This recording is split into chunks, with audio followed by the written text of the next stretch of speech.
Are they a gaggle of idiots? Yes, indeed. However, they are our gaggle of idiots. Thank you to our $5 patron, Sin is Lancelot, and a big thank you to our $25 patron, the Mr. Greed. Now, before we hop into this ranking of the main group of 4 Knights of the Apocalypse, please, in favor, leave your own ranking in the comment section down below, and leave why down there too. And do me a favor and leave a like and subscribe if you haven't already. Also, make sure that little notification bell so you miss out on any videos that come to the channel. Also, I do a Patreon down below where I'd appreciate any support you're willing to give. You can support me for as low as $1 a month. Now, let's get into it. What's up, guys? I got a pencil, and here we are to rank the main group of 4 Knights of the Apocalypse as characters. I'm not ranking them from weakest to strongest. Alright? Don't attack me now. Don't attack me. There are 6 members in this group. And if that catches you off guard, good.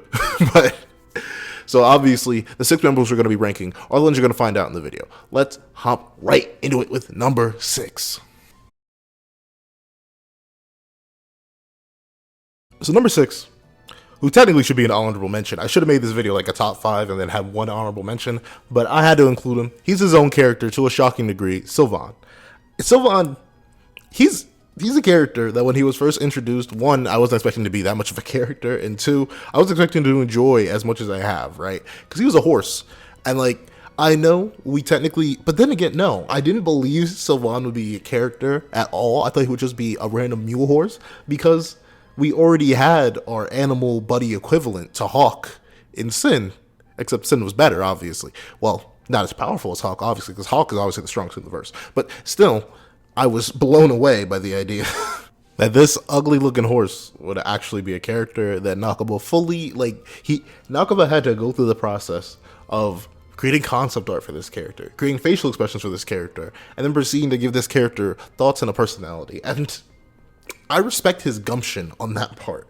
Obviously, he's going to be at the bottom of the list because he's the character we were most recently introduced to out of the main group. And of course, while he does have a character, it's so sparse and it's mostly cowardly, and obviously until Sylvan is secretly revealed to be Chaos's creator and actual secret strongest of the verse, he doesn't have much to do. He's just been a character that once talked with Sin when Sin was still a fox, or Lancelot was still a fox, and showed off. There's not much to talk about, but I had to give him his respect because of what he's been through so far. Like, the man has had multiple. Can I call him the man? The horse? The horse has had so many complicated interactions so far in his little stubby leg lifespan. So I have to put his respect on his name. He carried away everyone from the ancient dragon. He, on top of that, managed to carry he carried the whole mystery. He helped carry it. The Lancelot and Sin mystery all the way back in the Dragons chapter. He managed to somehow make it this far through all the hardship, despite reasonably he should be dead a couple times over. Like, the amount of times that the group has nearly died, and he hasn't. Impressive. The man, he's great. Unfortunately, I don't think we're going to get much from him, or at least much more. I'm already having fears about a lot of the characters on this list being pushed into Holy Knight irrelevancy, aka we're only going to see them every once in a while after a little bit, now that we're actually at the main plot. So I doubt that this horse that has already been sort of like background character and only used for very minor things, I doubt he's going to be that relevant. So he's going to probably be stuck here forever, for all of eternity. I doubt him ever rising up above any of his contemporaries in this case.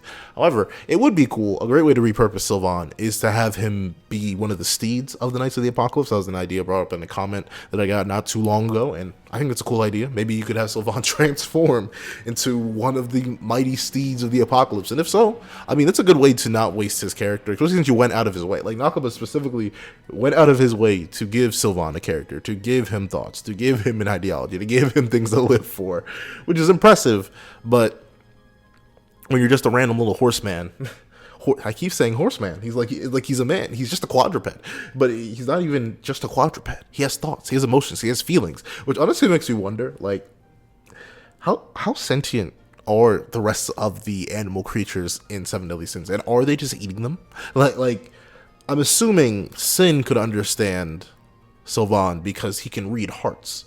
That's not necessarily like, I don't think suddenly because Lancelot turned into a fox, he got universal animal understanding. I think he just could hear hearts. So like, those rabbits, that Sin went and killed for their little game? Did they beg for mercy? Like, Sylvan, he does great because he establishes a whole bunch of things in terms of like animal sentience within Seven Deadly Sins. It makes you ask way more questions about what our characters do whenever they go get a quick bite. But other than that, he hasn't done much, and I doubt he'll do much more. I still do enjoy him though. He's still great. Well, he has some moments. He has some moments where I want to punch him in the mouth, but I can't punch that horse in the mouth, or else he'll probably fall over and never be able to get back up with his stubby legs. However, those are my thoughts on Sin. Sin? Why did I say Sin? Sylvan. Let's move on to number 5. Okay. Now, before y'all get on my case, I have arguments, alright? Yes. And it's number 5. But it's not her fault. It's not her fault. The thing is, Anne was introduced, is really the latest main character to be introduced before we may get a main character swap. So she's had the least amount of time to like show off and show out. So as a character, it's not her fault that she has some of the lowest exposure in the series in terms of our MCs, because she just hasn't been around that long. To be fair, she's been around for a minute and a half, like chapter 16 or so, I do believe, is when she's introduced. But considering she has to share the spotlight with multiple other characters who have already established themselves, at least established themselves to a decent degree, it's hard for her to compete in that light. That's why she's on the lower end. Another reason she's on the lower end, like how I gave Sin points off for the fact that he's not likely going to be able to do anything, and the fact that he doesn't have any magic or stuff like that. Like, and as cool as other things are about her, which I'm going to get into, her magic is underwhelming to say the least. So when I've created the whole like how are Percy's friends going to stay relevant video, by the way, the like button is free, and also go check out that video. But when I created that video, one of the biggest things I had an issue with was trying to figure out what Anne's magic would be, because the thing about her evolution is that there's no real clear set path that it could go that could be viable in common combat scenarios. And what I mean is, as cool as her ability to see through lies is and be able to tell how people are lying and see through physical illusions, oh, that's really, really cool. But we have like one main illusion. Technically two. I think Merlin can use illusions too. She just doesn't do it that often. So she could be useful against Merlin, and that's a big person to be useful against. But outside of that, her magic isn't very combat applicable, and thusly she's not going to have many cool moments. Like Donny, his magic can be used for a bunch of things. Nasiens' magic can be used for a bunch of things. Percival's magic can be used for a bunch of things. Lancelot probably has like 5 different magics that he can all use together. Like, there's so many interesting combat things that can be done with their magics that I don't think Anne has. And on top of that, Anne, compared to the rest of her contemporaries, once again, outside of her rather amazing swordplay, I would say, probably the most skilled in the group. You know, it depends on what you value more, like Anne's professional sword training from likely her mother/trainers, and or Donny's professional training from a Grand Master Holy Knight level character like Hauser. Whatever you think is more impressive, whatever you think, whether you want to take, what's his name, the Carrion Eater, Elgin, at face value and say that Nasiens could be comparatively skilled to Anne. It's just that Anne is stronger to whatever. Percival has no sword skill. So, like, there's a whole bunch of things you could hypothetically give. Well, no, here's the main issue with Anne. As good as she is at sword fighting, it's not like her ability cannot be attained and or replicated by someone else. Like, if Percival gets some training under Meliodas, I mean, his sword skill won't be Anne level that quickly, unless, you know, Percival really is on that max prodigy grind.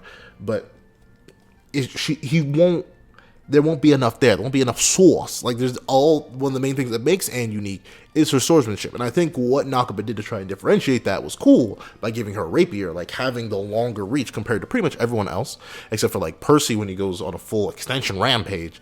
But considering her magic is not going to be that combat applicable and has only been really combat useful about once in the whole Elgin fight, not even in the Elgin fight, in the fight against Bergie, where she managed to see through her illusion clone stuff, that's fine, but that's a one-time thing where that ability has been useful in combat. And every other time it's been used, I mean, I'm trying to think, has it really been that? I mean, it allowed her to trust Percival, which is important. Like, if she didn't trust Percival, then she would have left him with a coffin, and that would have led to a whole nother debacle. So that is important. I'll give it that. However, outside of that, I can't really think of any time her ability was useful. And it wasn't even useful against Ard, who was hiding a big old secret, but apparently her ability couldn't perceive it. Or at least, if it did perceive it, it didn't mean anything to her. So Overall, her magic isn't that good. Her niche can be replicated very, very easily. You just need to get some gain. You need to let the rest of the cast get some gains up, whether it be Nasiens in the physical strength sense, Donny in the confidence sense, or Percival in the actual sword skill sense.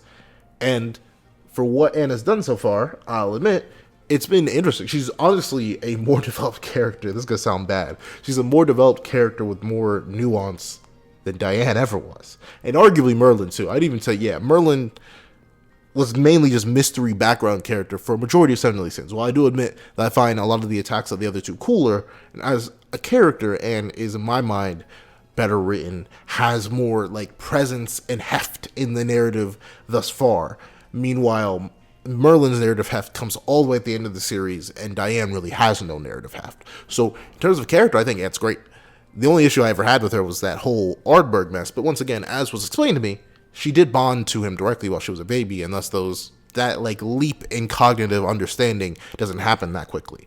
And thusly, it's likely that a 16-year-old who just returned back from being a baby would get attached to the person who sacrificed his life for her, even if she was the reason that her life was in danger.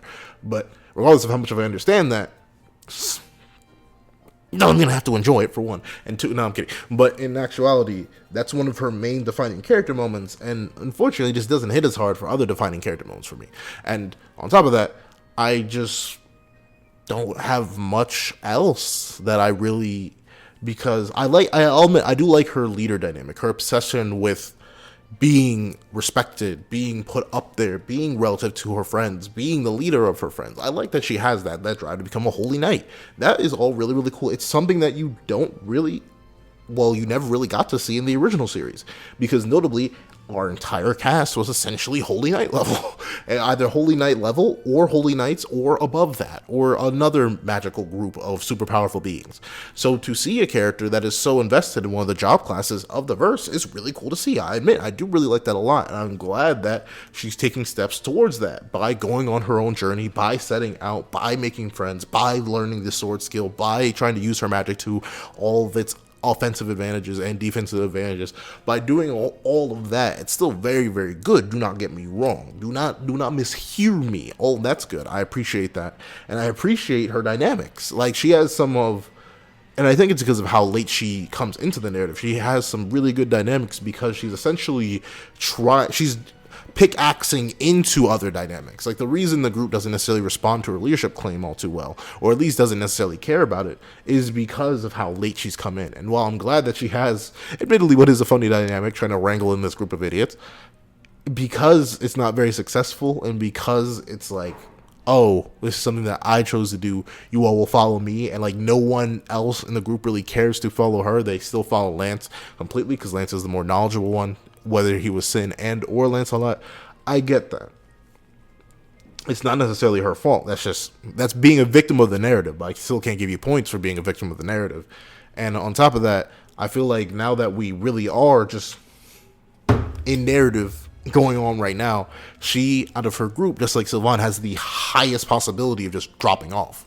One, because Nakaba, I put this nicely, he doesn't have the best history with female characters and keeping them relevant, or at least in an interesting way. So I wouldn't be shocked if that happened. But on top of that, the lack of ability to keep up. Like, sword skill can only get you so far. You're gonna need some broken magic. You're gonna need some broken strength. You're gonna need some amps. You're gonna need some bloodlust. You're gonna need some of that. And while I'm glad she's the one who's brave enough to step up to Lancelot and be like, hey, yo, you can't just commit mass slaughters in front of us and expect us to be okay with it, her points instantly gets devalued by how quickly that Percival admits trust to him, and Nasiens and Donny don't support her. I feel like, while I like the running gag that Anne tries to be the leader to no success, by that being essentially her entire role within the group, a Fox leader. Is that how you say it? A faux leader? F-A-U-X. Fox? No, that's the wrong. I think it's like a faux, or it's something like that. But essentially being a leader in title alone, while it leads to some good moments when she succeeds, she also just doesn't do well enough. And unfortunately, I think that just like the joke comes to the detriment of her character, it does not supplement it, and it doesn't. And I don't think this is going to lead to any character arc. I think it's just going to be a joke that was for the early part of the series until we got back to the main cast. So now that we're back to the main cast, or at least we're to the main plot, I don't think it's going to happen anymore. And another thing I'm going to have to take points off of Anne for. I don't go super deep, but this is what I'm here to do. The another thing we have to take off points for is that ever since she's really been introduced to the narrative, she's been like, she's had her fair share of good and bad, right? Like when we went to the town that Hauser was in with it, not Elgin, Edlin. Wow, he introduced characters named Edlin and Elgin within like 20 chapters of each other. Not what's wrong with you? But when going to that town, the village town, I'm forgetting the name of it, but when going to that town, she spends all their money as the leader. She makes the least optimal decision that affects the entire group because now they're poor. Sucks to suck. And it doesn't have many lasting ramifications, but it just goes to show how impulsive she is. And unfortunately, she doesn't learn her lesson about being impulsive because it immediately gets rectified by the fact that she wins a lot of it back. And on top of that, when we go to Art, she instantly trusts everything he says. And to be fair, I kind of did too. But like, retrospect is 2020. Like, not asking any questions, not trusting them, not checking out a friend. Like, there's so many things that don't come to fruition just because Anne is so shotgun impatient. And she almost let all the demons die because of that. And then, of course, like I said, as much as I understand her whole thing with Ardbeg and like emotionally bonding to him through babyhood, I still think it's a little bit messed up that Sin literally had to like mind manipulate you, power play your ankles, your mental ankles, and just bam and cross you up in order for you to get over your slump over a man who almost got you killed and thus lost his life for it. Hey, it'd be like that sometimes. But yeah, and it's not like, and like I said, it's not like Anne is bad. In my opinion, let me think. Yeah, pretty solidly, she's the best female character to come out of the Seven Deadly Sins 4 Knights duology, which is great. I'm always happy to have good female characters. I'm happy to have good characters, but especially good female characters when they're written out of Nakaba. However, the thing is, I think at most right now, she has a development arc on the horizon. Like, she's going to need that. She's going to need some growth as a character and as a person. And, well, character and person are the same thing. As a character and in power. I was going to say person and personality. Person and power. Like, those are the two things she needs to grow as before I can, like, start shifting her up the list. Because so far, due to her lack of, like, direct development, outside of, like, slight little shifts in her personality, she's fallen behind every other character who has developed. And I guess you could argue that her trusting the group and working with them is a sense of development, but I think that's mainly just a change of perspective. Meanwhile, someone like Donny has developed as a character and power-wise. Someone like Nasiens has developed as a character and power-wise. Someone like Percival has... We'll get to Percival when we get to Percival, but at least power-wise, he's definitely developed. And someone like Sin, while he hasn't developed, he has an air about him. And obviously, he's very, very powerful. So, like, Anne is only bottoming out because of a lack of presence in the narrative up to a certain point, and also a lack of appreciation from on my end. And I definitely get if other people enjoy what Anne has done up to this point, but a lack of appreciation on my end to what Anne has done for the narrative, or lack thereof. And also, I mean, this is just a weird thing, but Percival. No, what am I thinking? Percival is the only one out of her to not defeat a dark talisman alone, and she's also rude to Donny. And I get it, I'm rude to Donny too, but come on now, chill out. Don't insult my boy like that. But yeah, in terms of like the dark talisman stuff, she needed actual assistance to get Bergie out of there. Meanwhile, Donny did it all by himself. So I got to put street cred on his name in compared to hers because she didn't need the help. But to be fair, teamwork makes the dream work, so I can't even knock her hustle. But yeah, those are my thoughts on Anne. What do I think she's great with? I do think, like I said, great character-wise, great like understanding of character. Like I get everything Anne does now, even if I disagree with it, and even if I don't like the foolish impulsivity some of the times. It doesn't do it for me. But of course, I'm still going to let it slide because it keeps the narrative pushing forward. It keeps the narrative driving. I like her ability, even if I think it's not going to be very combat relevant, and I don't see it being very combat relevant anytime soon unless it goes with some weird magical awakening, which I already covered in the video about about their potential growth, like the whole being able to see the future stuff. You want to get more in-depth explanation on that, go like that video. By the way, the like button is free. On top of that, she has good swordsmanship, and I think her swordsmanship is entertaining to watch. I'm super happy to see it every time it comes on screen. So there are good things there. Do not get me wrong. However, it's the lacking nature of the totality that makes you be like, it's good, but it's not as good as the rest of them. Like, I would still give Anne like a 7 to an 8 out of 10 character-wise. It's just that there are people above her who are solid 8s, solid 9s, solid 10s, and maybe an 11 or 2. Like, there are just people that are higher than her. It's just because she's on the bottom of the list in terms of our human characters does not mean she's like the worst character ever. It's just that I like the other characters more. Woo! That was a long talk. Let's hop into number 5. Oh, whoa, number 4. All right. Don't attack me. Like, here's the thing. I know he's the MC, right? So hypothetically, by law, I'm mandated to like him the most. But who sorry he never broke a few laws.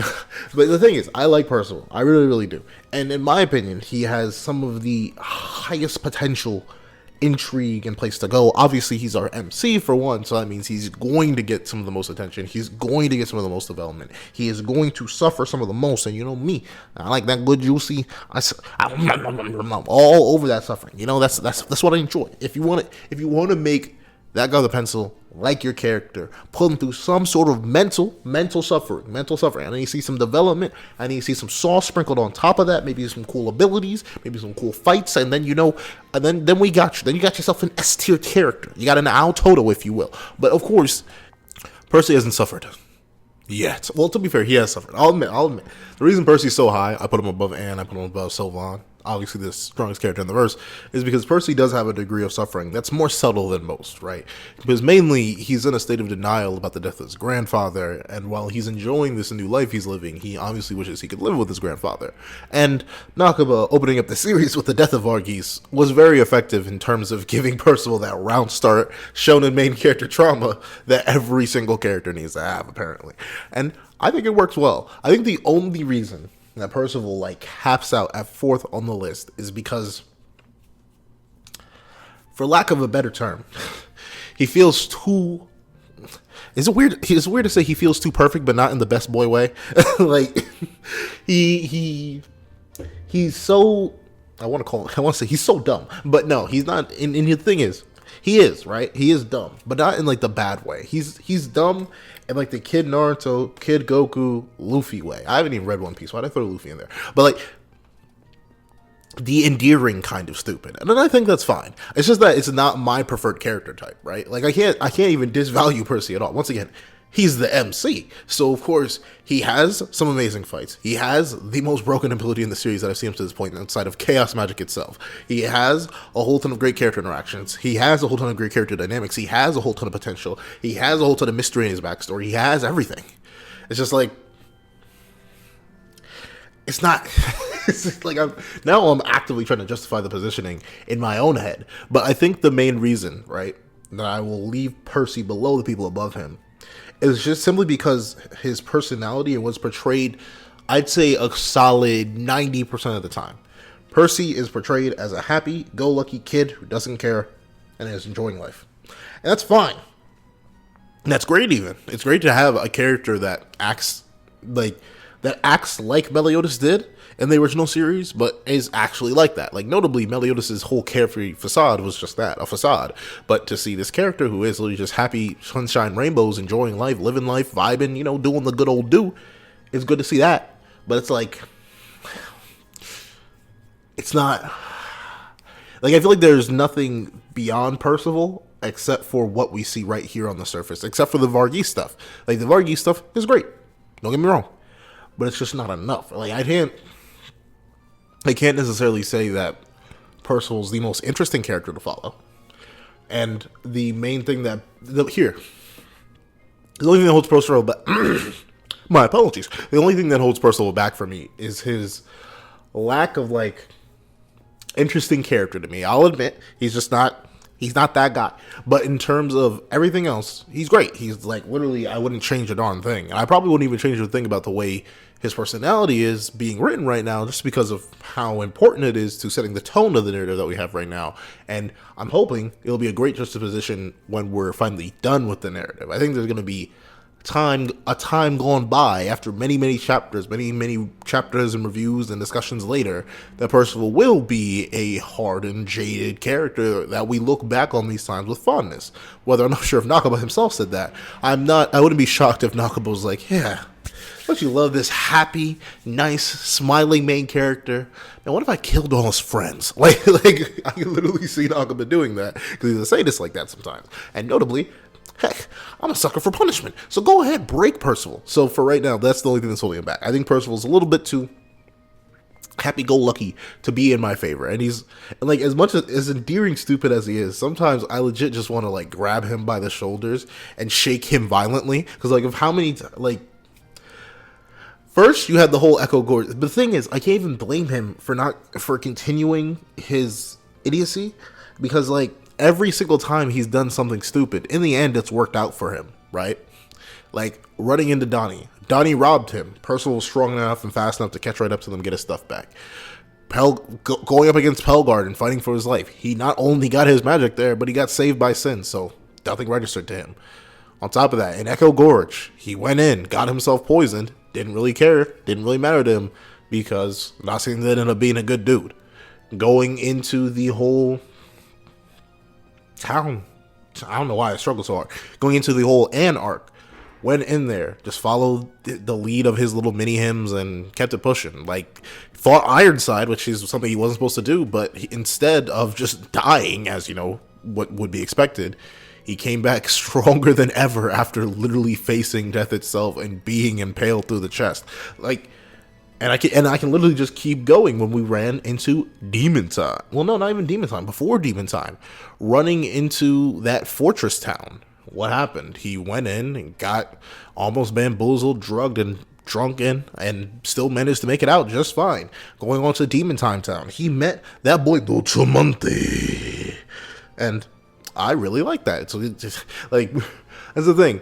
Percival has never been punished in the long term for his hasty decision making, and while that's okay, and is likely Nakaba building up to a point where Percival's hasty decision making will bite him in the butt. Look, even as recent as chapter 51, Meliodas, he went and ran throughout the kingdom without any trouble, because so far he's been doing good. That's the thing. Well, that's all right, and I'm confident it's being used to build up towards a big scenario where Percival's ignorance and his quick decision making come back to bite him.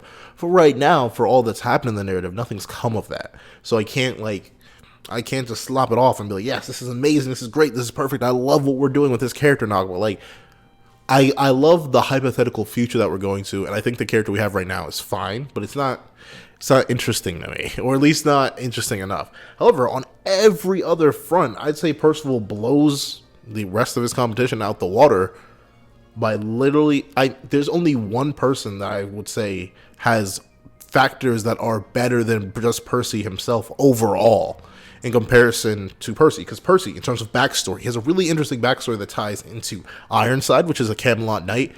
Varghese, who apparently has relations with Meliodas. There's so many things tied back to there and the whole history between those two. There's a whole mystery to his lineage, why he's one of the four knights. He is one of the four knights in general, which is a big backstory thing. Like, there's so much stuff there that ends up carrying Percival. You have his magic, which is, like I said, the most broken magic in the series outside chaos magic itself, because it can literally do everything and then some. So it's amazing on that front, because he has access to all those different abilities, the team support utility, the ability to fly. He's just a menace all around in terms of what he can do with his magic. In terms of his fights, all of his fights, while they have been a very big and very important to point out Percival's either A, lack of skill, or B, lack of power, they've done a good job showing how strong Percival is. Like, Percival blasting Talisker away, Percival reviving himself against Ironside and beating him up with the power of hope, Percival fighting against fate itself, doing all that good things and defying his father. All these things are good. Even Percival going up against the Ancient Dragon, even if he couldn't do any damage, it was still a cool fight with cool imagery. I'm not going to knock that hustle. And I think that, on top of other factors, are why I like Percival more than Anne, despite Anne having an admittedly more like controversial suffering kind of thing going on is because Percival provides a whole lot more to the narrative. And I think I appreciate that more just on the sheer basis of that. Like, you can't, it's going to sound bad. Maybe, who knows? You probably can't. You probably can't. Yeah, she's too pivotal. But I'd say overall, it'd be easier to rewrite Four Knights and remove Anne than it would be to rewrite Four Knights and remove Percival. That's the main difference for me. Like, value-wise, Percival has added more to the narrative. Obviously, because it's his narrative, right? So I feel like that's basic stuff to say, but I'm going to try and justify every single one of my placings. So, like, that's the reason Percival's above Anne. He cares a whole lot more. Like, the thing with Percival, right? I want to know who his mom was. What happened to her? Obviously, she's very likely dead, but I think she's even confirmed to be dead. But what happened? Why is she dead? What's with Ironside's deal there? What did Varghese do other than kidnap Percival? And who knows? Maybe kill his mom. Like, what happened there? Like, Percival carries mystery with him. His magic. What the heck? Like, Ironside has very good magic, admittedly. The whole crosses of light thing, really, really good. He points, he waves his fingers about, bada bing, bada boom, magic spears everywhere. But that does not equivocate to flying, healing, magic absorption, magic reflection, magic. Like, all this stuff that Percival can do, that's a mystery of itself. The hero type magic is something that was completely new, honestly. We have not seen anything like that in the previous series. So I'm intrigued to see where that goes. Like, Percival as a character, while right now isn't like my top tier favorite best dude of all time, I can definitely tell by end of series he's likely to be one of my faves. Because the development I can already picture salivating over how much Percival has changed and grown as a character. And then, like, who knows, probably 6 years from now, this sounds so weird picturing 6 years ahead. Well, how many reviews will that be? That's going to be darn near that's literally going to be like over 300 reviews of Four Knights at that point.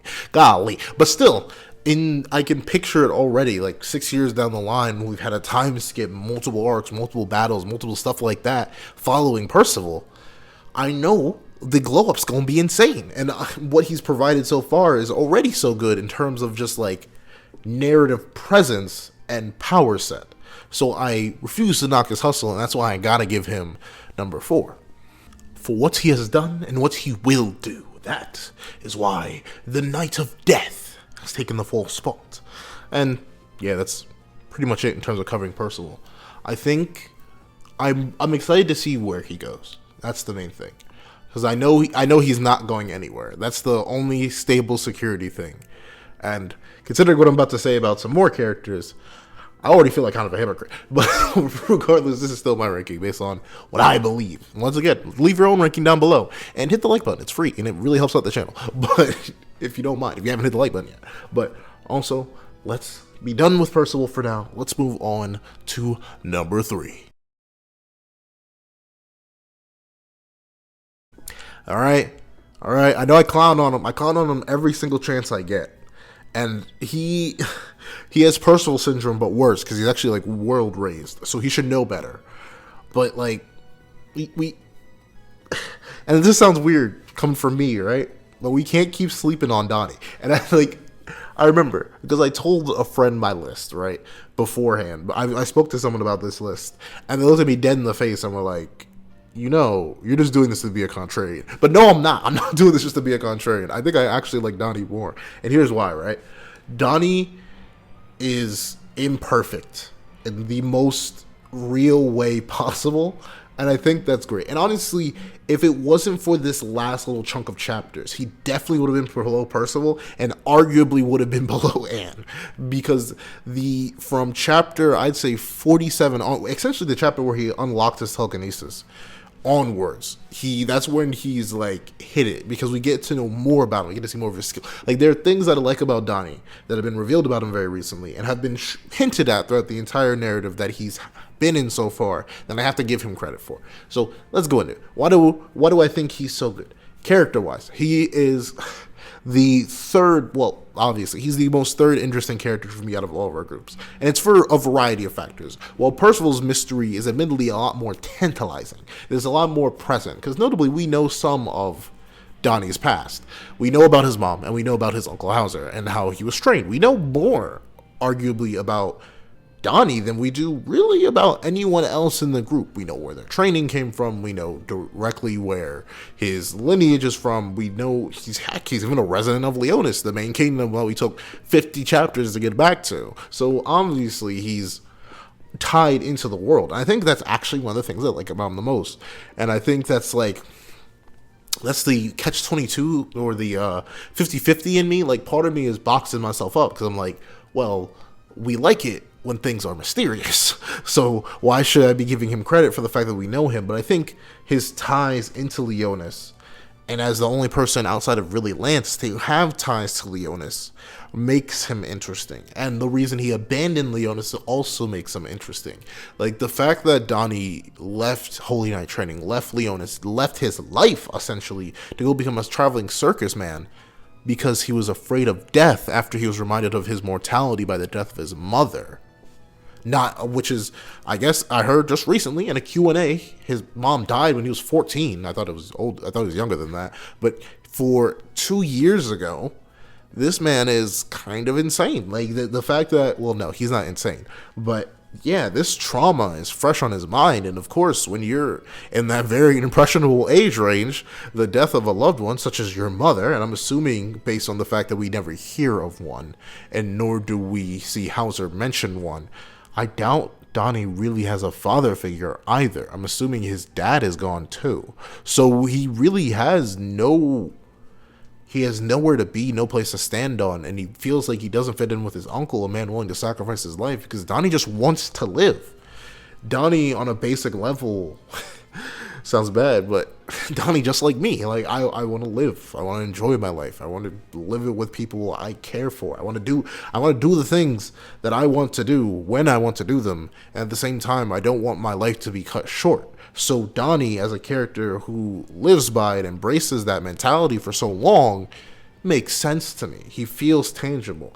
Sure, the only reason he's not higher is the fact that he's stupid. Like, as much as I love the realistic side of Donnie's character, that's a pacifist that doesn't like seeing blood and hurting other people, and also wants to just live life, and is also a character who's just been through a lot in recent times. The betrayal of his own friend, the loss of his own friend, the whole death of his mother, like, someone who's been through so much. He's also stupid enough to randomly walk around and get drunk. He also tried to rob a kid. He also, well, to be fair, robbing a kid is like, you gotta rob some kid. No, I'm kidding. But that's the thing, right? Donnie still has those negative moments. I think that's fine, right? It's just that sometimes the negative moments are, like, legitimately like, I guess the biggest one that sticks out to me, really, is not even when he went to get drunk in the city that Edlin was in.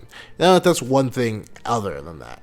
It's the fact that he ran straight into an unknown village and started drinking and eating their food without even remotely considering the fact that he was literally told this is an extremely dangerous mountain range with man-eating people on it. Like, even if it was a rumor, think, Donnie. You aren't like Percival. I can mostly let it slide, even if I don't like it. He's not world reared. He hasn't grown up in the world like you have, Donnie. But Donnie, you grew up in Leonis for at least 14 years. You're better than this. That's the only thing that holds him back. Sometimes I feel like he's stupid because Nakaba, at the basis of all things, Nakaba needs to use him as a joke character, or prefers to use him as a joke character. Compared to everyone else in the group, outside of Percival's little, like, oh, I'm just not world raised, I don't know anything about the regular environment. Like, outside of Percival's kind of humor, where it's just like, oh, it's funny because he's a child that grew up on a plateau floating thousands of miles into the sky, Donnie's whole thing is, oh, he's just dumb.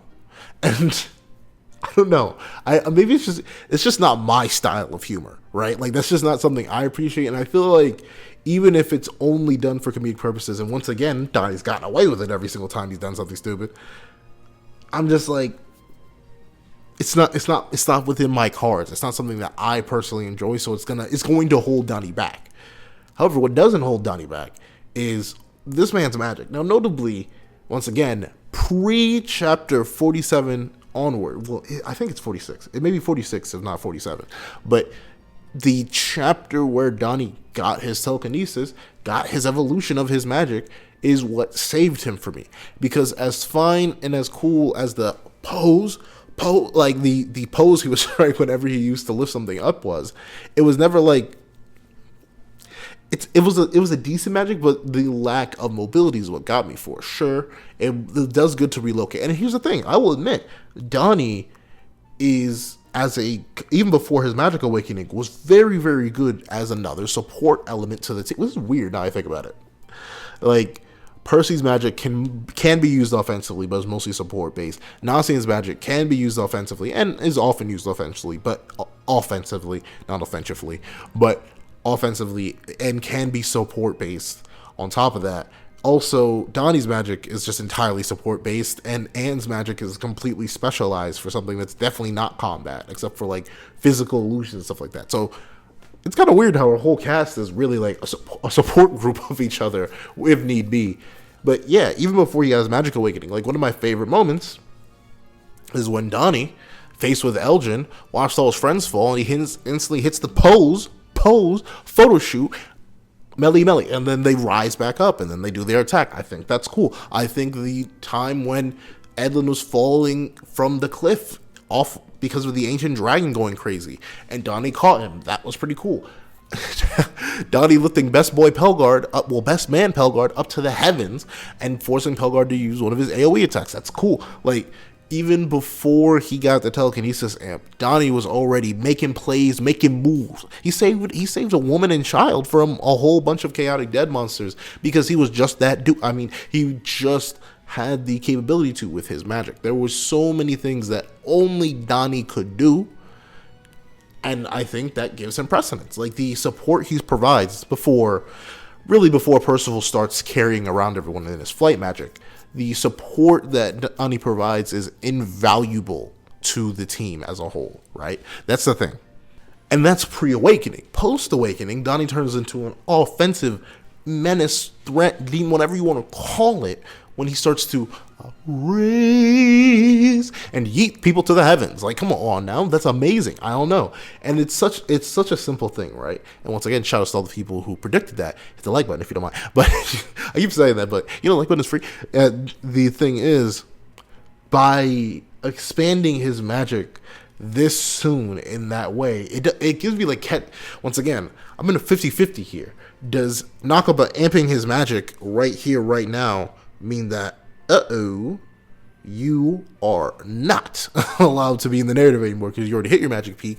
Or it could go the opposite direction where Donny's magic is just beginning. He just unlocked telekinesis and he's already throwing people like door knock around. What's happening when he's going to get stronger and faster and more capable with infusing his attacks to his magic? Like, the potential that Donny's magic has is insane, and what he's done with the magic already is insane. And the thing is, it's not too insane. That's the thing. Percival, I get it. It's hero type hope magic, meaning it can do whatever the plot needs it to do.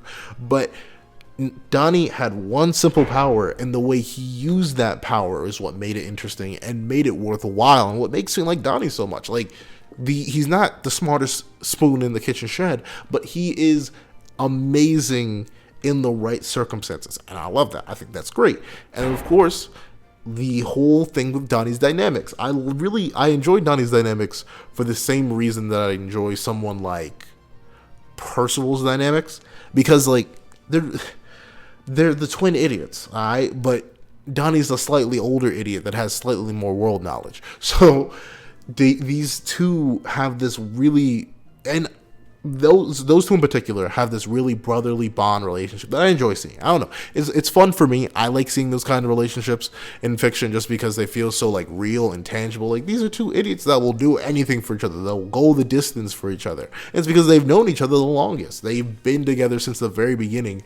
And right after Sin is when Donny hops into the narrative. And honestly, Donny has spoken with Percival and has known Percival longer than even Sin has. Because all Sin did was look at him and then let him almost get assaulted by Pelgard. So, bada bing, bada boom, It's amazing in the room.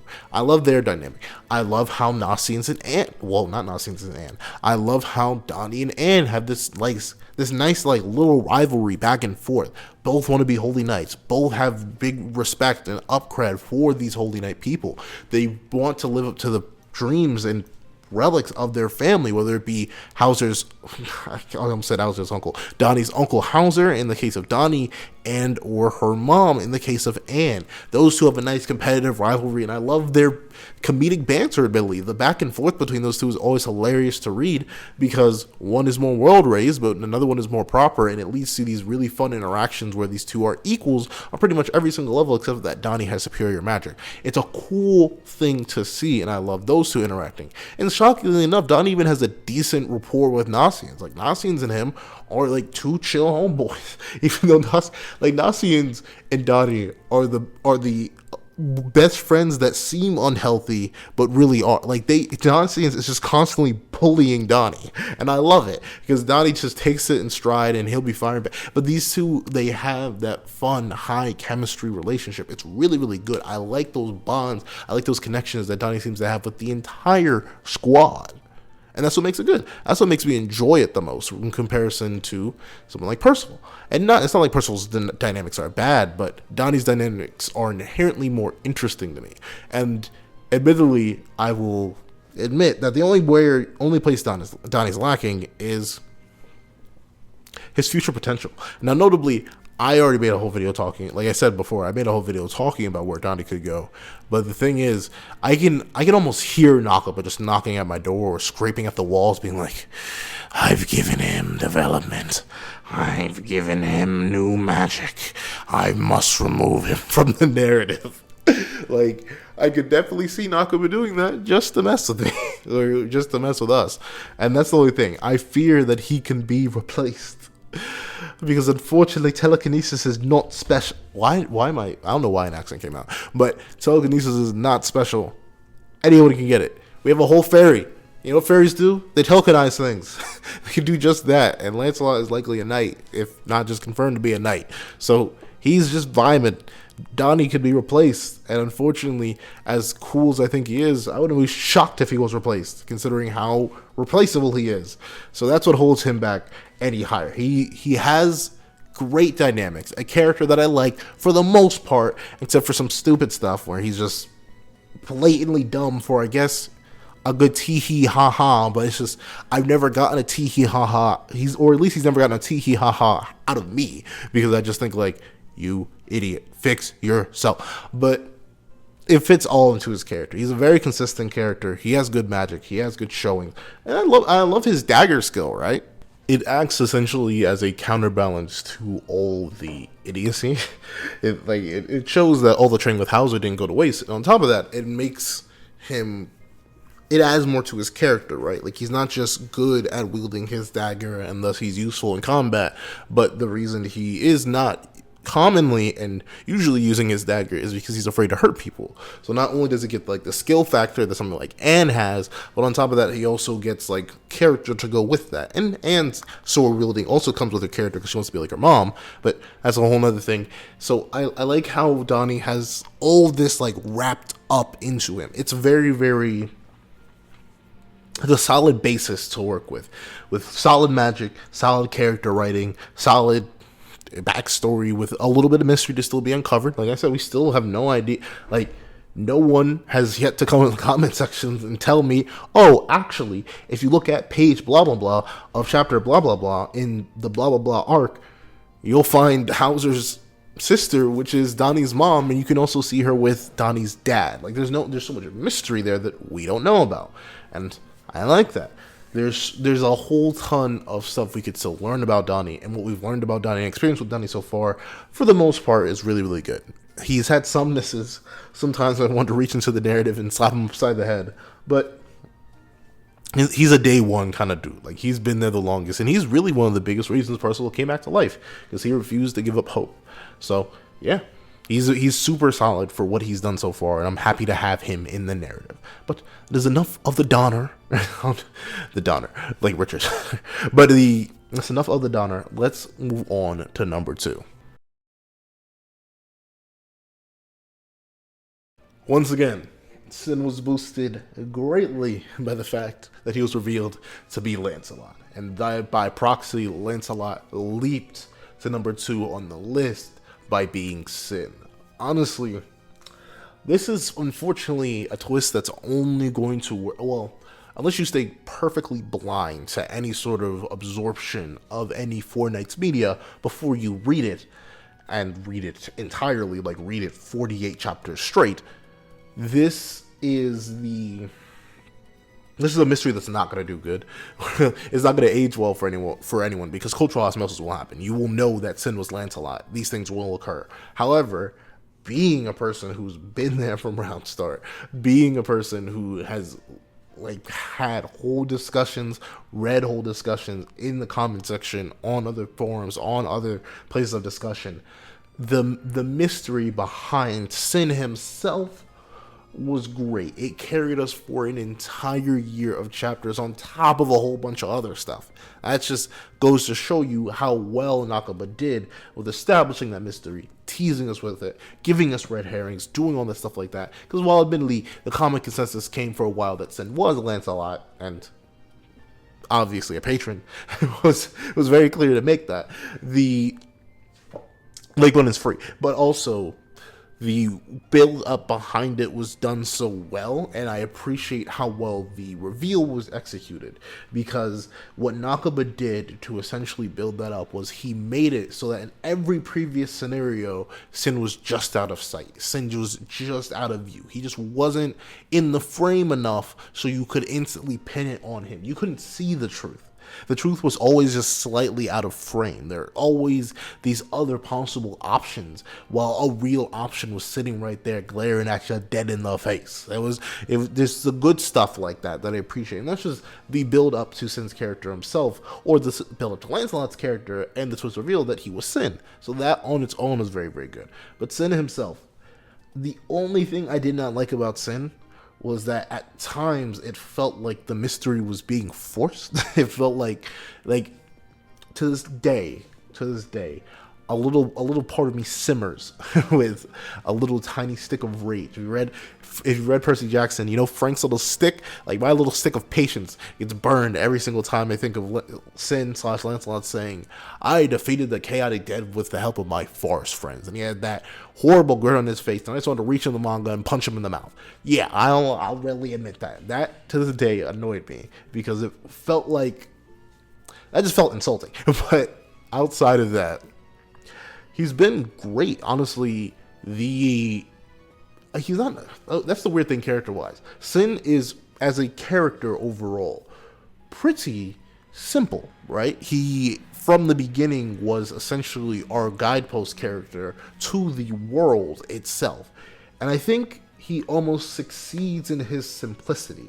Because we did not know enough about him, it sort of locked him off from any major development, but at the same time, the mystery fed into his character, and his knowledge fed into his character to make Sin seem a whole lot wiser than a 16-year-old fox would be. And I think that's great. It gives him this amazing position in the narrative where we know he's an unreliable narrator, but he's the only narrator we can rely on. It's that dichotomy there that makes me really appreciate like his whole presence within the narrative. It's stuff like that makes me respect the character and make me appreciate the character, even in all these dark times of being rude. And I think that's one of the good things about him. Sin has character dichotomy. In one moment, he is guiding our cast to a victory against a group of knights that he never expected them to defeat. He's awakening people's magics just by talking to them and letting them refigure themselves. He's using the abilities of their team, combining them and making them effective with each other. He's stacking so many things, making so many big, fat galaxy brain plays. And other times he's just insulting people. he's calling Donny stupid. He says Anne needs to pick it up. He says Percival, stop being dumb. Like, half the time he is directly against the audience because we want to know who he was. We want to know who he is. But at the same time, he's also with the audience because he has the most real audience reactions. Like the things that Sin said sometimes are things that I would say. Like, I remember many times, because the way I review, I I have the chapter right next to me. I'm glaring at it as I reread it so I don't miss out parts. I can talk about all the little details that I like to talk about. So I would sometimes say something whenever a character would do something stupid, or I disagreed with what a character would do, and then Sin, the very same page or the very next panel, would be like, that was stupid, you shouldn't do that.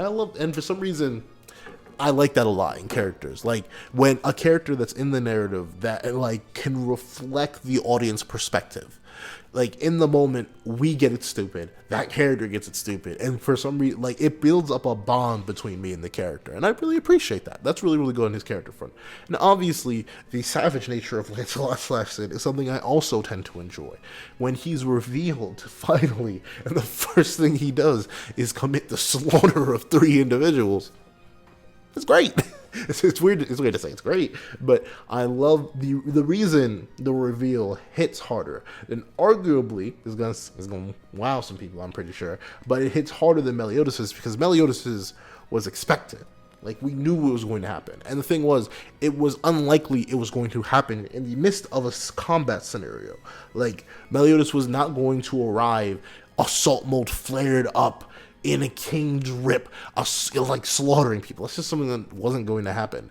But because Sin was not Lancelot, well, no, because Sin is Lancelot. Sin was not a Bond. He wasn't a Meliodas. He wasn't someone we were waiting to return for. Well, we were waiting to return to Lancelot. But I think it's a weird thing, right? It's a weird thing to explain. But because Lancelot, by being Sin, by being an unknown, had this whole point of build-up, when he flips and we see the violence he can create, it's gratifying. It's so weird to say.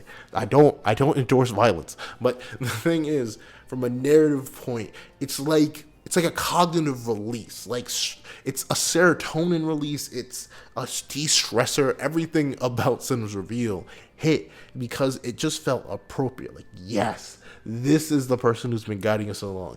This is why he's so strong. This is his attitude. And the attitude is what's great about it. Like, him being just purely honest. Like, the line that the reason you don't know who I am is because I leave no witnesses behind. I know I'm paraphrasing, but that is metal. That is honestly outside, like, to be fair, some of the Sins in the last series definitely did have that mentality. You were not going to fight them twice. They would just kill you. But to have it so clearly stated by this buff 16-year-old, it just feels epic in a weird way. Like, I love it. And the thing is, he proves his point right then and there, right? Because some characters will say something like that and they'll get smacked in the mouth. A lot of authors have that issue where they'll build up this character for super long, they'll reveal them, and then they'll fail after all that build up. But no, Lancelot shows up and gets work done. I love that in a character that shows up, has one real objective, and is like, I'm going to complete this objective to the best of my ability, no matter how violent I have to be. And so he goes off to complete his objective, no matter how violent he has to be. And I love it. It's just, Lance as a character is great. And the thing is, that's not the only side to his character. Once again, it goes back to that dichotomy that I really enjoy within characters. Lance is not just your I murder everyone I encounter level savage. He's also, on top of that, a dude who still respects the enemies he has to kill. He goes out of his way to make burials for people who... Leveling with you real quick. Shoot, I wouldn't make burials for... That sounds awful. Like, the more and more I explain my own relative perspective to stories, I realize, man, maybe I'm just not a good individual. But, like, he went out of his way to collect Ardbeg's mask and his staff and plant a grave for him within the crystal cave that he lived in for multiple years. He didn't have to do that, but he did it. He went out of his way to make 3 graves for 3 people he barely knew at all that were just trying to kill him and his main objective. Why? Because it's just out of respect for them.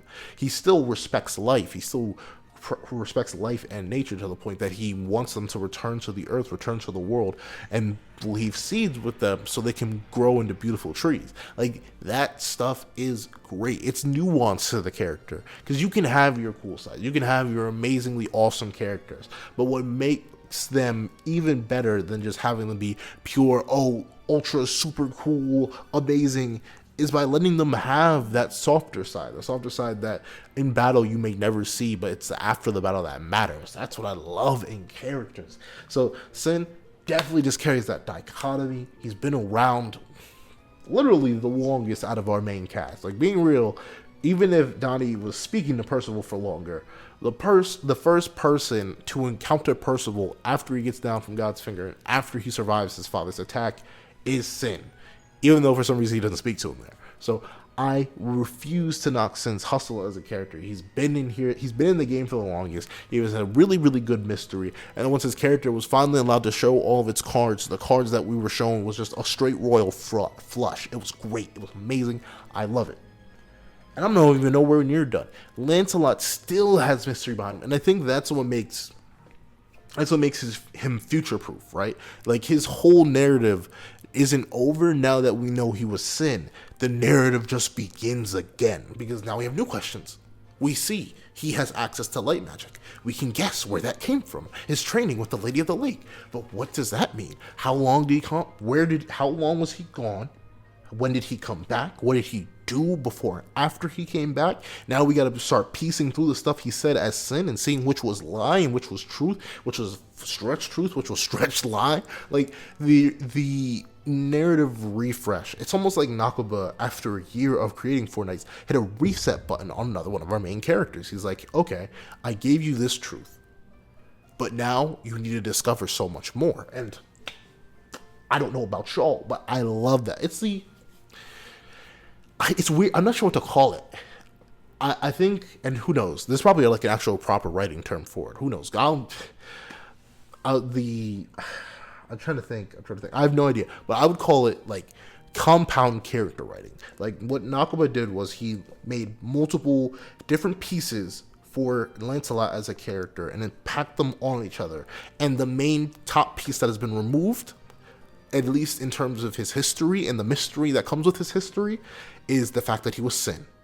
Now we got to figure out how much did he learn. Now we got to figure out his true magic. Now we have to figure out where he's been. Now we got to figure out his relative standing to the world. Now we got to figure out how his parents feel about him being on. Like, so much stuff can still be done with Lancelot. And typically after a twist reveal, that usually doesn't happen. The twist reveal is essentially the apex of the character. And who knows? Maybe Lancelot will never have as cool of a scene as he did when he flexed on the Dark Talismans. But considering how much more we have to see, how much further we can go, I highly doubt that. The Dark Talismans were fodder. They were nothing but trees to be planted on and thrown into the ground. They were fertilizer, essentially. And Lance is the tree that will grow out from that moment. And I'm super excited to see where he grows as a character. And like I said, mystery-wise, just insane in the membrane. Like, the whole chaos thing. Where has he been? What does he know of Arthur? What doesn't he know? What's his beef with this dude with the star visor? How does he tie into Camelot? How does he tie back to Benwick? What are the limits of his biology?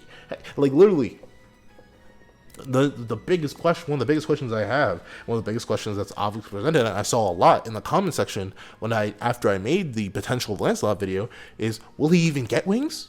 Will he have any control over the sacred tree like all other fairies do? How potent will his magic be? Like, what comes with him being like that? What is he going to get from Bond? There's so much juicy, thick, hefty material out there that we can go for with Lancelot in terms of filling in the mystery, that I think you could make a whole series about him. And I wouldn't mind reading it. So I'm excited for him on that part. In terms of combat, he's had one real fight. Like, he off-screened the Chaotic Dead, but, well, not necessarily off-screen. We saw him use Shining Road to blow them all up. But heck, that's still cool. And the fight he had was also very, very cool, even if it was just essentially a curb stomp into another curb stomp. I appreciate that. So he's been very good fights-wise in the areas that he's been allowed to fight. As a tactician, heck, I think, and I don't say this lightly, well, I do, because not a lot of Seven Deadly Sins has this, he is like the most tactician-like character we have. He's like the only one that will actively optimally use his team in certain scenarios. He is that kind of dude, and I love that. I don't know, maybe it's just like the turn-based RPG player in me, but I love when characters use their resources appropriately, and especially when these resources are people that happen to have these magics that they can use. And I love the knowledge he has of the magic world and the stuff like that. Like, he knows so much, and he knows how to use it so well that I appreciate it. I think it's good. I think it's juicy. I think it's proper. And it's scrumptious on top of that. Like, there's great on that front. His own magic, like I said, the only magic we really get to see is his shape-shifting and Shining Road up to this point. And, like, the magic he can infuse his arrows with. But already, the utility off those three alone is insane. The ability that we saw him use, shape-shifting, to avoid attacks, to throw off his opponent's perception of his hitbox, using the arrows to explode people. Like, can you imagine getting shot in the head and then the head explodes because of the energy pierced, filled into that arrowhead? Amazing. And on top of that, Shining Road is just cool. Especially if that is Shining Road amped by, admittedly, a rando dagger. Can you imagine what Shining Road is going to look like when it has an actual decent weapon behind it? I know, Zeldris, even a hunk of metal can be used properly to be an ultimate weapon. Yeah, I get it. But an actual, sacred treasure or somewhere near a relic kind of weapon would probably do Lance's Shining Road pretty good, because it would release more of his magic and multiply it even more. Like, there's so much good stuff that can come from Lancelot, magic-wise. And then, story-wise, I'm still confident he's one of the knights. He was shown to be, well, at least what could have been him, he was shown to be a knight in that one hypothetical future that we saw way back in Chapter 6. So, since he is one of the knights, I can definitely see him being relevant for a while. I don't think we're going to remove Lance from the story anytime soon, and I'm excited to see that, especially considering now the sheer level of enemy we face is going to have to step up because Lance is there. And by Lance including himself into the narrative, we have drastically increased the pace of the plot. And to be fair, I was really liking the slow pace stuff, but now, as many people have said, it was going to lose its touch probably pretty soon, and two, it was going to just narratively stop making sense at this point. So Lancelot starting the plot not only raises up the stakes for how strong the knights have to be now, but on top of that, it raises up the speed of the narrative. Like, Lance has done so much good and pretty much nothing wrong up to this point. That's the amazing thing about him. And I'm just excited to see him do more at this point. That's the thing. He's ranked so high because of his character dichotomy, the amazing nature of his magic, how great his twist was, how good we've been building up to this point, and how much potential he has for the future. I'm excited to see his hypothetical relationship. His hypothetical relationship with Guinevere. Is Lancelot really going to be Mr. Steal Your Girl on Arthur, of all people?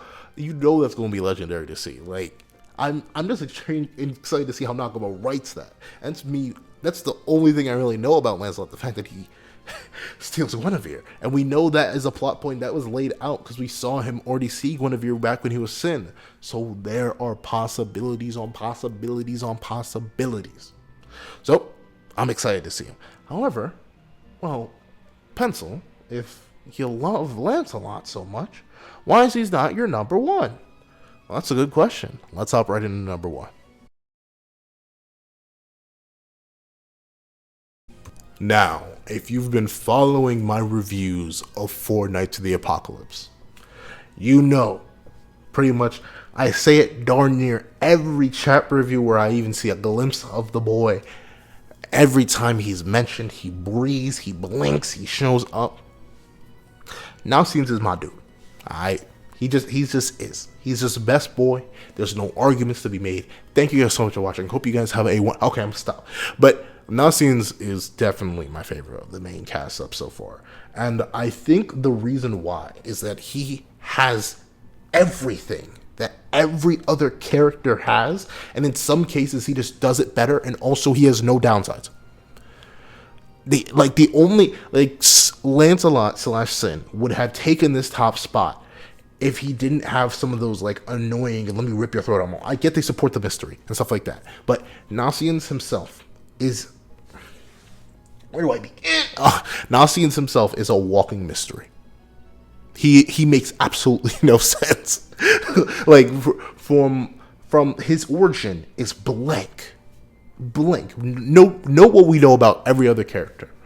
We know Anne's dad. The only character with as much mystery in terms of his history, in terms of Nasiens, is really Sylvan, because we don't know Sylvan's parents, but we know Anne's mom. We know what her mom looks like and where she came from. We know what her dad looks like and where he came from. We know what Percival's dad looks like, and we know where he came from, and we know about his grandfather, and we know where he came from. It's just that we don't know everything about that.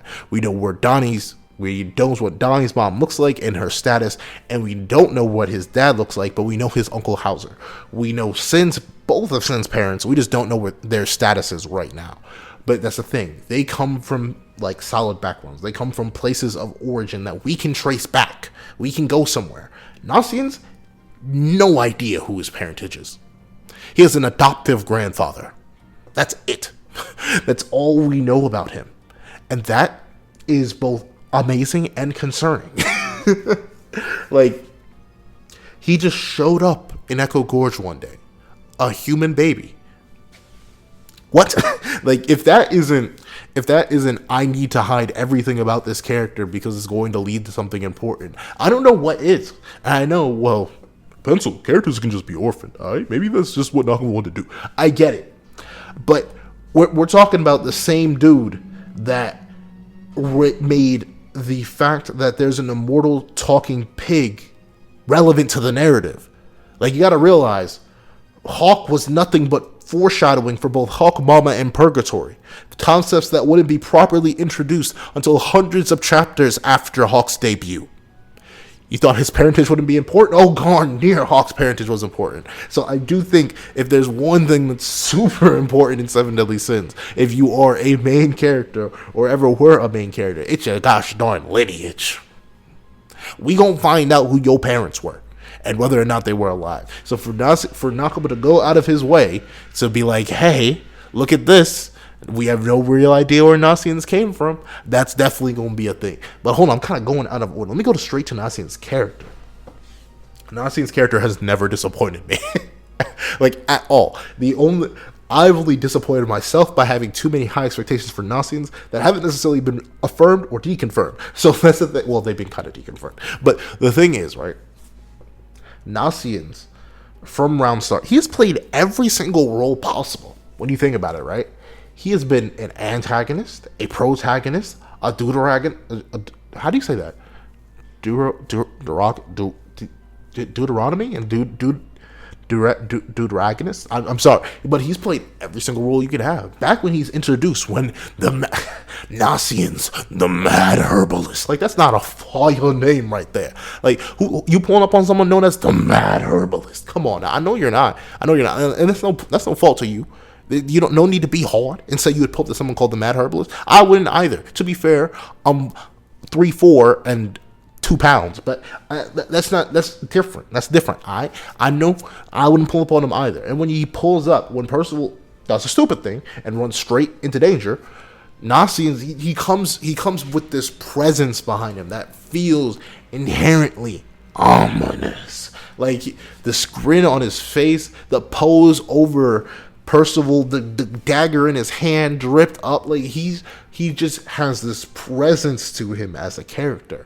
And when we get more of it, it sticks to that weirdly ominous presence. It just feels like you aren't safe around him. And admittedly, a little bit, I kind of like to Millie rock on that kind of block. Like, this is something that I enjoy. I love when characters somehow, some way, they feel unnerving. They feel mysterious. Like, you aren't safe vibe. That's what I kind of like from characters of this ilk, because of when you're an antagonist, I don't want to feel comfortable around you. I want to feel concerned. And I believe Arthur did that great in the series. I'm going to make a whole video talking about him. But in terms of Nasiens, he comes onto the scene with this great presence, and then this great character where he's a scientist. Experiments are what I do. Yes. So he comes with this, like, Vexen mentality where he's out here experimenting on creatures. He's simply doing what is natural to him. He may be a mad herbalist, but he's doing it because for the will of science. And this is, once again, just personally my biases kicking in here, and that's why I'm excited to hear y'all list in the comment section down below, and excited for y'all to say, no, Nasiens is the worst character in the series. But I like scientists. I don't know why. It's the main reason I gave Merlin a pass throughout a majority of Seven Deadly Sins, because of her main scientific interest. Sure, I don't agree with her releasing Chaos to this day, but at the same time, what made me like Merlin, even while she was mostly mysterious, was the idea that she was a researcher. She was doing everything for the will of science. And you get to that same vibe with Nasiens, where he's like, yeah, I'm doing this because it interests me. And this once again comes to like a human relatable thing. Following your interests, following your dreams, following your ambitions. Just like Donny was following his ambitions, following the will to live. Nasiens is doing his own ambitions, the will to discover, the will to grow in knowledge, and I think that's great. And then once again, it's the big D word, dichotomy. That's the word we're looking for, the big D. And it's because Nasiens very quickly has that flip. He has that reveal that he's doing it for the greater good. Essentially, he's experimenting so he can save the forest. And it flips that ominous nature on its head, and it makes you question things more. He's not making poisons. He's not trying to kill people. He's not even trying to kill a thing that he captured. What he's trying to do is just test things for the betterment of other creatures. And it makes you reconsider everything you knew about Nasiens up to that point. And that is great. So already, super early on in it, like 3 chapters, you get this dichotomy between the mad herbalist, this crazy scientist, this mad scientist with the ability to replicate, create all that good stuff with poisons, and also the guy who just wants to save his home. Like, 2 forms of desire being replicated in 2 different tones and ideas of what desire can do, presented back to back within the same character to a really good degree. That is amazing. And then you would think, once removed from that, once put with our group, then maybe, just maybe, it wouldn't work out. Maybe he couldn't do that. But no, Nasiens somehow, as a character, through Nakaba's good graces, I don't know how he does it. Like, I clown on Nakaba from time to time because I feel like I'm obligated to with some of the things he does. And I'll admit, I'm not the biggest fan of all Nakaba's characters, but with Nasiens in particular, I think he just off something whenever he writes Nasiens, because Nasiens keeping this like inquisitive mentality, and not even also Nasiens can be goofy in a weird way, like in that awkward kind of, it's weird to say, a Nasiens kind of style, like the whole biting his lips so hard that he bleeds things. While it did, it baited me and broke my ankles to make me think he was a vampire. It made it work because it's a joke that doesn't take away from his character. His scientific interest can lead into jokes, like when he was testing his poison on Mini Percival. That does not take away from his character, and I love that. It's whenever you can have humor that is based on a character that does not simultaneously devalue the character in any way, that is, 1, difficult, and 2, amazing. I love seeing stuff like that, because I respect it, because it's tricky to do, and 2, because it, once again, adds more to the character. It adds another layer to this onion that you're peeling away. Nasiens can be a funny dude sometimes, even if unintentionally. And, of course, Nasiens' cold, hard, data analytical side shows off itself the best. And is Kent the town? Is Kent it? Hold on. By God, H.G. Willikers, it is. But in Kent, we get a great showing of Nasiens' strict analytical mind. The man is sitting there and he's explaining to the group, like, hey, based on all the information I've gathered from looking around the town, based on the interactions that we're having with these current people, even though the fact that I've only been living around 2 people and fairies for my entire life, one of those 2 people being a giant, I can use my knowledge of the world that I gained through reading and knowledge that I've acquired in order to determine the fact that we are in danger and we need to work together and be careful in this world of wonders and mystery. Are you guys with me? And he finds everyone else drunk. Like, Nasiens is the only character that is consistently smart. He doesn't do dumb things. Like, the only things that you could arguably classify Nasiens as dumb or impulsive is because he is following other people. He's going with their flow because he doesn't want to break that up. He's like, you know what? This is a group of friends that I'm willing to bond with, and I respect them enough to follow their wishes. That's why he goes out. But of course, Nasien's always a second guesser. When he's in the demon town, he goes and checks with Percival, like, hey, what the heck is going on here? He's learning. He's inquisitive. He's willing to do dangerous things safely. And I love that in a character. And I love also how Nasiens, at the drop of a hat, will go from this, like, pretty lighthearted, respectful dude. Like, I love how he always calls Anne Galahad, or Anne Galahad. He always uses her full name, always uses Percival's full name, always uses Donny's full name, even when he's disrespecting him. Like, I love the respectful nature to his character because he was a well-raised young man, but at the same time, he is a cold, hard, ready to ride or die combatant too. Like, the moment Percival broke free, he was throwing hands. The moment he saw Talisker, he was throwing hands. The moment, like, he arrives in camp, realizes that all his friends are in danger, realizes that he is now alone. What's the first thing he do? He drops people on the spot. Like, he has that sin mentality minus the murder, which is a good or bad thing depending on who you ask. I'm more mixed on it, but I love how Nasiens always is about the business. Like, there's nothing that you can do to convince Nasiens to not be about the business. And I think that's great. It's good to have those. Well, maybe it's not good. Who knows? Maybe it's horrible to have these characters. But in my mind, I love characters who, no matter what, if stuff is going down, it's going down for real with them. They will take care of whatever problem decides to manifest itself through however much violence it would take. And I think that's great. I don't know. I love that. And I love seeing Nasiens do that. And transitioning out of Nasiens, the character who I think is amazing. Oh, but one last note on his character. He's done nothing wrong. Nasiens has never annoyed me. Nasiens too good of a boy to annoy someone like me. He's great. He's never done anything bad. Not once. Like, Sin annoyed me that one time when he was just being so oblique about how he was misleading our cast, and yet for some reason went completely unpunished, even with someone like Anne there. Unbelievable. Stupid. However, Nasiens never had that issue. Not one that I can remember. And notably, the more I like a character, as you can tell with Sin, those off moments stick out to me more. They make me, like, they dig under my skin. But I can't think of a moment when Nasiens was like that, because he's just that boy.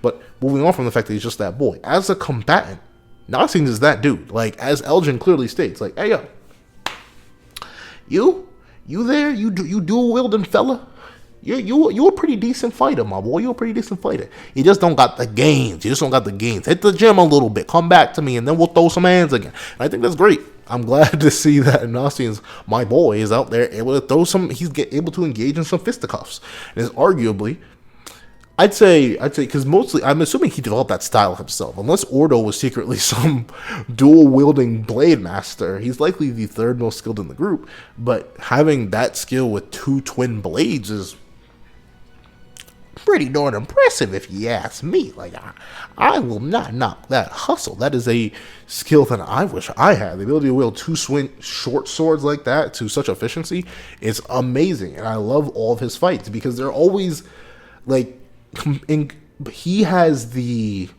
Anne effect where a lot of his fights are very flowing and dynamic whenever he decides to involve himself. Because notably, what Nako did was he sort of peeled back Nasien's involvement in, like, direct head-to-head combat when Anne joined, because Anne became the main proprietor of that.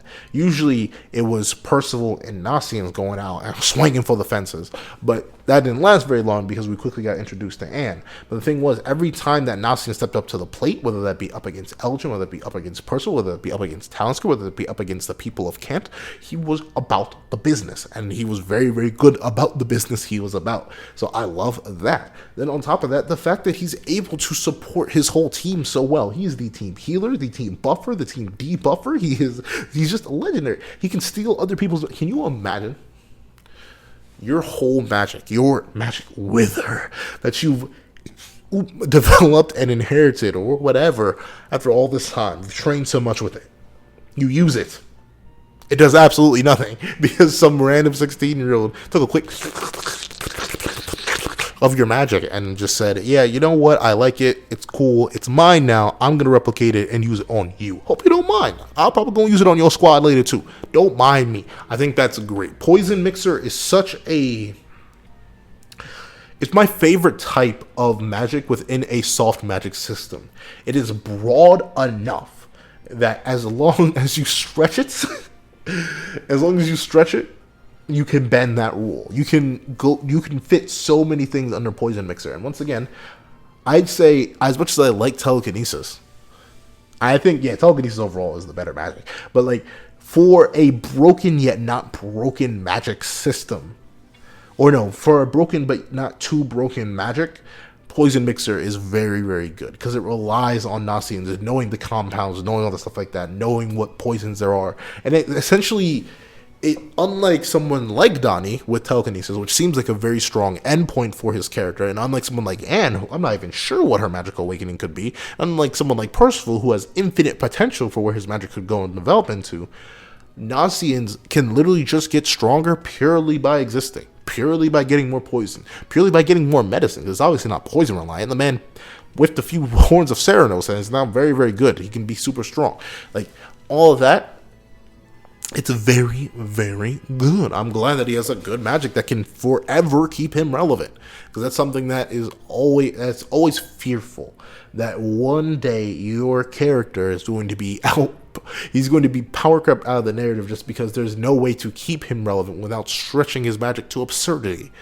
But I feel like Nasiens, he can definitely keep up. He just needs to keep doing drugs. But I can't say that. But he needs to keep doping. But in terms of that, he's great. And finally, I guess the big thing is, well, no, not finally.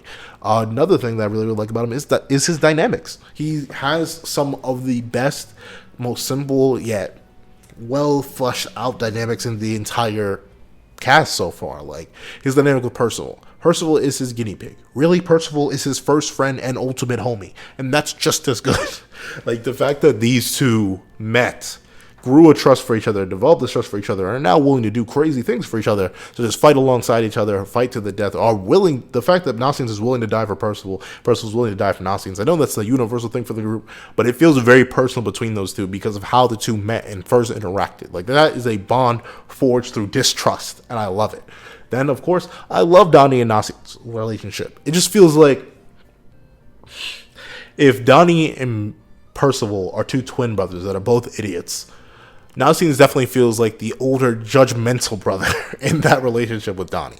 And to be fair, Donny definitely deserves it a lot of the time. So I'm glad that we have that kind of character here. Someone who, from a business standpoint, would be looking at Donny and be like, wow, he has an excuse. He's not house trained. Donny, you're just an idiot. Like, once again, you get that Sin effect where Donny is speaking, well, no, where Nasiens is speaking for the reader. And I don't know. I really like characters like that. And once again, I don't know. Nasiens, he's just a respectful young man.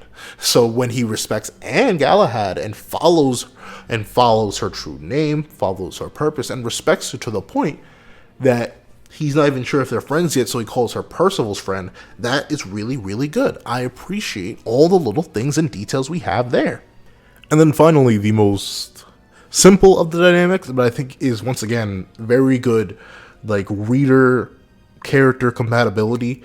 Nasiens was the first to hop on the Sin and Suspicious train, and pretty much the only one to hop on it for the entire narrative. Like, Anne got mad at Sin for different reasons that were, in my opinion, not as valid as the reasons that Nasiens was just straight up, like, hard-balling questions at Sin. It was like, yo, how do you know that? Why do you know that? Who are you? Where did you come from? What do you mean? You're lying. Like, Nasiens was straight up being the reader while Sin was in the narrative. He was like, none of what you're saying links up and or makes sense. Please explain yourself. And the thing was, Nasiens wasn't rude about it. He was just like, hey, I know Percival trusts you, but Percival would trust a rock. So please, if you don't mind, elaborate. And I love the hardball dynamic that essentially Nasiens and Sin had for the longest, and I do think their whole dynamic can now change now that Sin is Lancelot. Notably, I don't think Sin and Percival's dynamic is going to change much. I don't think that Sin and Anne's dynamic is going to change much. I don't think Lance's and Donny's dynamic is going to change much. But now that Sin has revealed himself, I heavily do believe that Lancelot and Nasiens will now have a new kind of bond, because that their entire relationship was predicated on, I know too much and you want to find out. And Nasiens was like, yes, you do know too much and I'm trying to find out. So it was a lot more, not necessarily heated, because Nasiens never gets heated, which is, he's very calm, which I do like, except for the times when his friends are threatened, which is very realistic, which I also appreciate. But I like that. I think their relationship could change. But once again, as I was going off at the beginning of this section, the mystery of Nasiens is what draws me into him the most. We still have no idea where he came from. He could hypothetically be anyone or no one at all.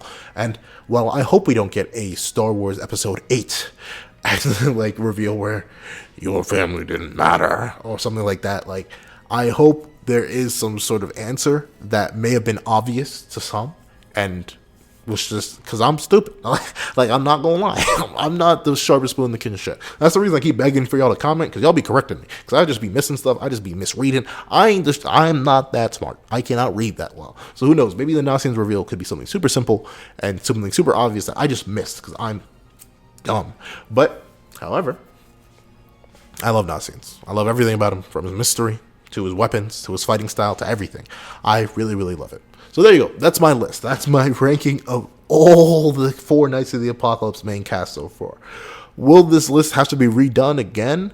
Most definitely. Who knows? This may become like a yearly tradition. Like, every year, rank the characters, because a lot can happen in 48 chapters, as we very clearly seen. And I do think the main cast is unfortunately going to be shuffled around a little bit, whether that's additions or very likely subtractions. So it's very likely the next casts of this next video, or the next video in this sort of little mini anthology, is going to be vastly different from the one we have today. So I'm excited to see that. So now, please do me a favor and leave your own list in the comment section down below. I'm super happy to read them. Give all your reasoning. Drop it all. I'm trying to read. I'm trying to absorb information on what you guys think. Leave your own thoughts on my list. Why you think I'm wrong, nuts, or crazy, and why I got it backwards. Why Sylvan should secretly be number 0, the 0 favorite character, very akin to the 0 Espada. But please tell me that in the comment section down below. Please, also, if you don't mind, leave a like, comment, and be sure to subscribe if you haven't already. Also, hit the little notification bell so you miss out on any videos that come to the channel. Also, do have a Patreon down below where you can support me for as low as $1 a month. I'd appreciate any support you're willing to give. Now, thank you so much for watching, and I hope you guys have a wonderful day. This is that guy with the pencil, writing off.